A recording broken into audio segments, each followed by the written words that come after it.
আরে মেয়ে মা থাকতে মেয়ে আর দুই চারটা মা আনলে কত ভালো হয় না। এই যে আমার বাপে মইরা কত বিপদে হালাই দিয়ে গেছে আমারে, কিন্তু আমার বাপে মরার আগে জানে না এই দুনিয়ায় এত রং বেরঙে ছেড়িরা বাইরেইব। যদি জানতো তাহলে আমার ঘরে 8-10টা মা থাকতো। আপনি সন্তুষ্ট থাকতেন? হ্যাঁ, একদম সন্তুষ্ট থাকতাম। এক এক মার কাছ থেকে 10 টাকা লইলো তো 100 টাকা হইতো। আরে মেয়ে মা থাকতে মেয়ে আর দুই চারটা মা আনলে কত ভালো হয় না। এই যে আমার বাপে মইরা কত বিপদে হালাই দিয়ে গেছে আমারে, কিন্তু আমার বাপে মরার আগে জানে না এই দুনিয়ায় এত রং বেরঙে ছেড়িরা বাইরেইব। যদি জানতো তাহলে আমার ঘরে 8-10টা মা থাকতো। আপনি সন্তুষ্ট থাকতেন? হ্যাঁ, একদম সন্তুষ্ট থাকতাম। এক এক মার কাছ থেকে 10 টাকা লইলো তো 100 টাকা হইতো। আরে মেয়ে মা থাকতে মেয়ে আর দুই চারটা মা আনলে কত ভালো হয় না। এই যে আমার বাপে মইরা কত বিপদে হালাই দিয়ে গেছে আমারে, কিন্তু আমার বাপে মরার আগে জানে না এই দুনিয়ায় এত রং বেরঙে ছেড়িরা বাইরেইব।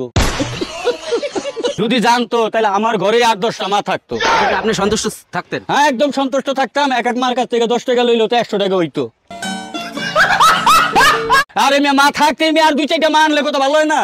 এই যে আমার বাপে মইরা কত বিপদে হালাই দিয়ে গেছে আমারে, কিন্তু আমার বাপে মরার আগে জানে না এই দুনিয়ায় এত রং বেরঙে ছেড়িরা বাইরেইব। যদি জানতো তাহলে আমার ঘরে 8-10টা মা থাকতো। আপনি সন্তুষ্ট থাকতেন? হ্যাঁ, একদম সন্তুষ্ট থাকতাম। এক এক মার কাছ থেকে 10 টাকা লইলো তো 100 টাকা হইতো।